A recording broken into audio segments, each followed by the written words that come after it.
The leather folder sat in front of me, heavy as a heartbeat.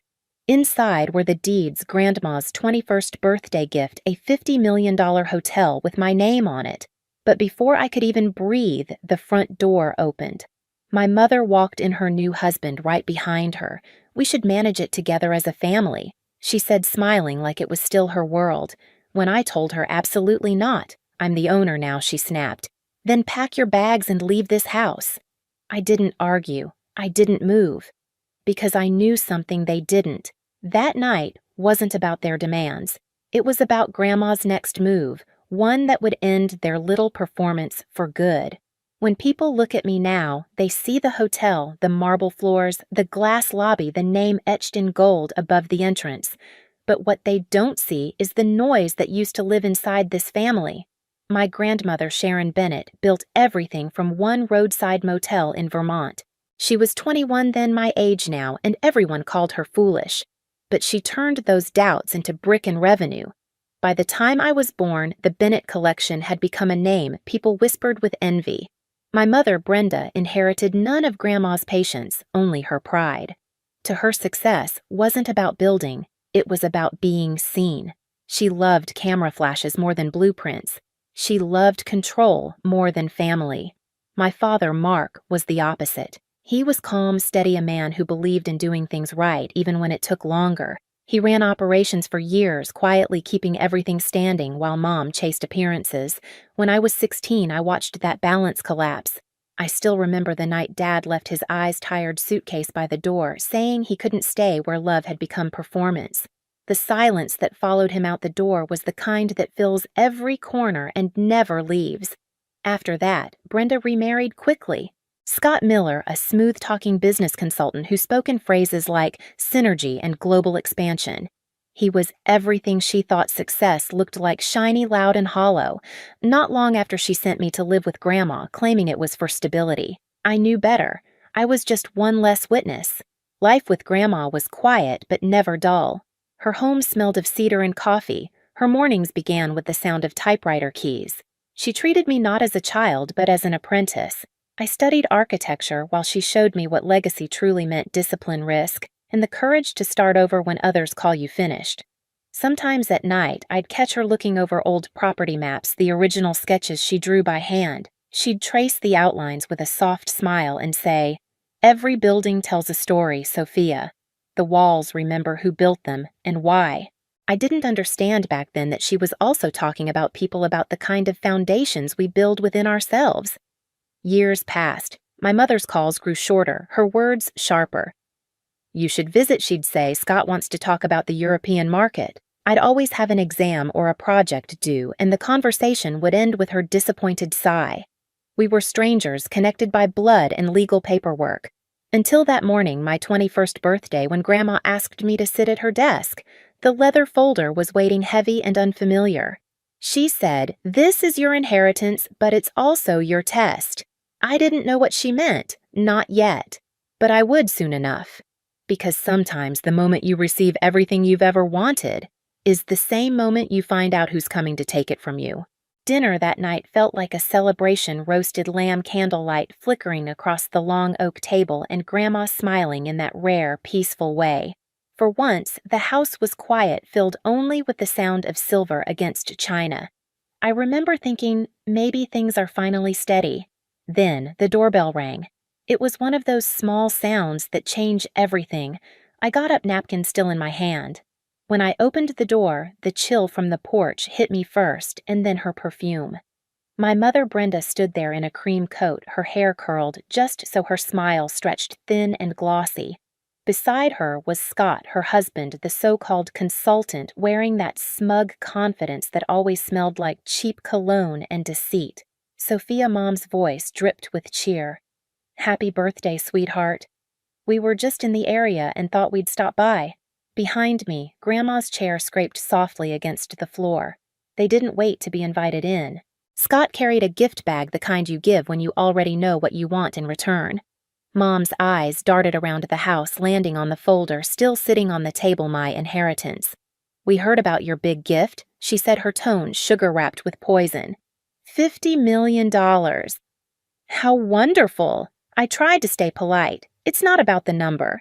Grandma wanted me to continue what she started. Mom laughed lightly, waving a manicured hand. Of course, but running a business that size isn't for children. You'll need experience, guidance. That's why Scott and I thought we could manage it together as a family. That word family landed like a slap. Scott leaned forward, resting his hands on the back of a chair. It's too much for one person, Sophia. Let us help. We've already drafted a proposal. Grandma's voice sliced through his. A proposal for something that isn't yours. The air shifted. Scott's smile faltered. Mom shot her a warning look, that same cold defiance she used to use on Dad. Mother, please. Let's be practical. Practical, Grandma repeated as if tasting the word. Like when you mortgaged the Burlington property without authorization, or when you disappeared for 6 months to expand and came back with debt color drained from Mom's face. That was years ago. Yes, Grandma said softly. And I remember every year it cost me. I stood there silent, the tension pressing against my ribs. The room smelled of rosemary and rage. Mom turned back to me, her voice brittle. Sophia, don't let her turn you against me. We're family. We should rebuild together. I wanted to believe her, but the way she looked at that folder told me the truth. This wasn't about rebuilding. It was about reclaiming power she'd already lost. Grandma rose from her chair, resting a steady hand on my shoulder. Dinner's over, she said calmly. Some things aren't up for discussion. Scott cleared his throat, forcing a smile. Of course. We'll talk again soon. But as the door closed behind them, I caught the whisper Mom left hanging in the air, quiet, venomous, meant only for me. This isn't over. And she was right. It wasn't. The next morning, the house didn't feel like home anymore. The light through the windows looked different, colder, thinner, as if the walls themselves knew what was coming. Grandma spent most of the day in her study, doors closed. I could hear the faint clack of her typewriter, the rhythm steadier than my own heartbeat. Downstairs, I found the breakfast table already occupied. My mother sat with a cup of coffee she hadn't been offered, flipping through one of Grandma's old ledgers, as if it already belonged to her. Scott was pacing by the window on the phone, whispering phrases like potential restructuring and joint control. They didn't see me at first, and for a second, I watched them, two intruders wearing family as camouflage. Mom finally looked up, her smile crisp. Morning, sweetheart. We were just brainstorming a few things. You know how to keep the business stable. Stable? I asked, keeping my voice even. It's been stable for 50 years. She ignored the jab. You're young, Sophia. You have your studies, your friends. You don't need to stress about payrolls or legal documents. That's what family is for. Scott nodded, his tone oily. Let us take care of the boring parts. You focus on your degree. I felt my pulse climb, but I said nothing. Instead, I walked over to the counter, poured myself a glass of orange juice, and let the silence stretch until it started to itch. Then I turned to them. Does Grandma know you're here? Mom blinked, lips tightening. She's resting. Right, I said quietly. Then maybe let her rest. Their eyes followed me as I left the room, every step echoing like a dare. That afternoon, I went to Grandma's office. She didn't look surprised when I told her what I'd seen. She only sighed and said I was hoping they'd at least pretend to wait a week. Do you want me to call the lawyer? I asked. She shook her head. Already did. She opened her drawer and pulled out a folder, another one identical to mine. There are things you don't know about your mother and Scott. Financial documents, deals that were meant to be hidden. My stomach tightened. Why didn't you tell me? Because sometimes, Grandma said, her eyes meeting mine, the only way to teach someone how to defend what's theirs is to let them feel how easily it can be taken. We spent the rest of the day quietly preparing. Grandma called her attorney. I combed through old files labeling transactions that didn't add up. The evidence was there: payments, transfers, ghost accounts. By the time the sun set, the house smelled of coffee and dusted paper. Grandma looked tired but calm. Tomorrow, she said, we'll invite them back for dinner. Let them think they've won. I nodded, understanding. If they wanted a stage, we'd give them one. But this time, the script was ours. The invitation was Grandma's idea. A polite message sent that morning dinner tonight. Let's discuss the transition properly. I watched her type every word with surgical precision. It was bait dressed as peace. By 6, the table was set again, the same oak surface polished to a shine, candles waiting to burn through lies. The house smelled of roasted garlic and quiet tension. Grandma had changed into a dark navy dress, the one she wore only for formal negotiations. Her expression gave nothing away. "Stay calm," she whispered as she placed a silver folder beside my plate. "Let them talk first." At 7, sharp headlights swept across the gravel driveway. The front door opened without a knock. My mother entered first, her heels clicking like a metronome of entitlement. She wore red, bold, deliberate, the color of control. Scott followed close behind, tie-loosened grin, wide. Mom said sweetly, kissing the air near Grandma's cheek.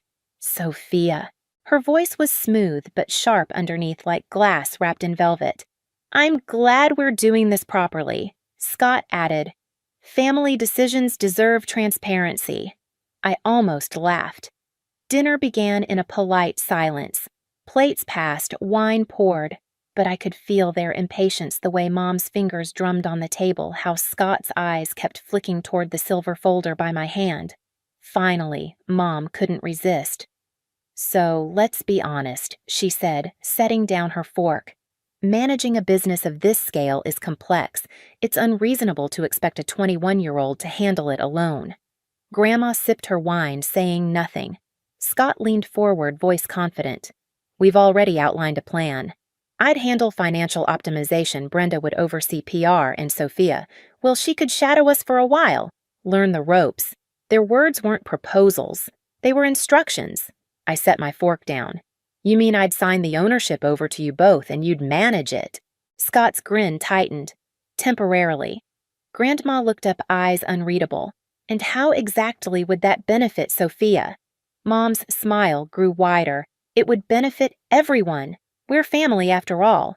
That word again, family. It felt filthy in her mouth. I took a slow breath. "You're right," I said quietly. "We are family." She leaned back, satisfied. "Good. Then let's." Which is why I cut in. "It's time we stop pretending this is about love." Her expression froze. I pushed the folder toward the center of the table. "You wanted transparency. Fine. Let's start with this." Scott reached for it, but Grandma's hand moved faster. She opened the folder, her fingers tracing the first page. The sound of paper sliding filled the room, crisp, final. "These," Grandma said, "are bank statements from the Burlington account. Withdrawals made under Brenda Bennett's signature.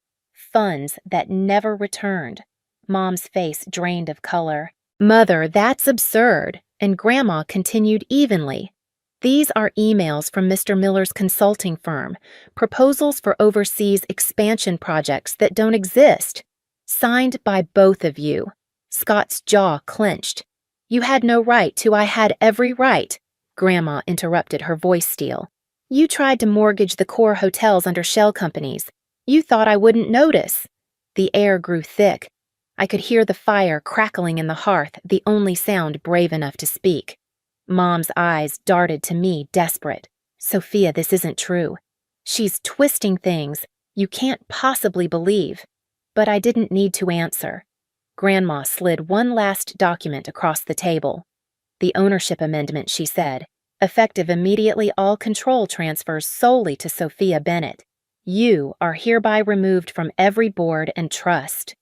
Mom stared at the page like it might catch fire. "You can't do this," she whispered. "I already have," Grandma said. Silence. Then it came the explosion. Mom shot up from her chair, voice cracking. "This is my legacy.